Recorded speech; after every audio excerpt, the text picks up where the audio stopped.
Something happened about 4 or 5 years ago in my village.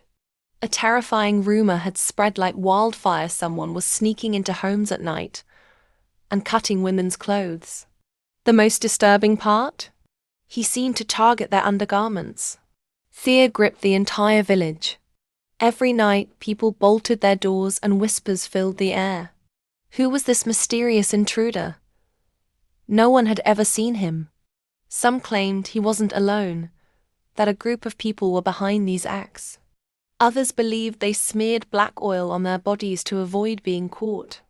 The strangest rumor? That only their shadows could be seen. The tension escalated. Everyone wanted to catch the culprit, but paranoia was making people restless. Then, one morning, my father gave me shocking news. One of the men from that supposed gang had been caught. The villagers had beaten him mercilessly. The place where they held him wasn't far from my house, so I went to see for myself. What I saw will haunt me forever. There, on the ground, lay a man, his body bruised, bleeding, and covered in burns.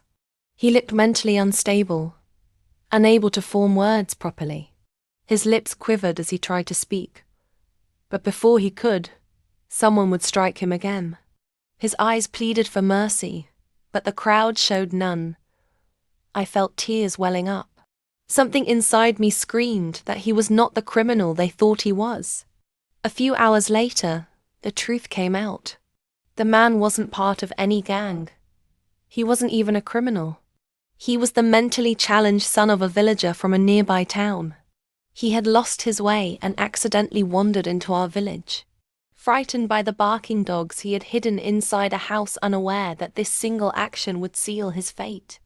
The villagers mistook him for the intruder they had been hunting. Without a second thought, they beat him brutally, convinced they were delivering justice. 2 days later, the news broke. He had succumbed to his injuries. An innocent soul, beaten to death over a rumor. Even today, the memory of his tear-filled eyes shakes me to my core. His silent cries for help, his desperate hope for mercy, they still haunt me. How quickly people turned into monsters, driven by fear and hysteria. That day, I realized the most terrifying thing isn't the unknown. It's what fear can make people do. This isn't just a story from my past. It's a reminder, a warning. Before we judge, before we punish, before we let fear control us, we must ask ourselves, what if we're wrong? This isn't just a story from my past. It's a reminder, a warning.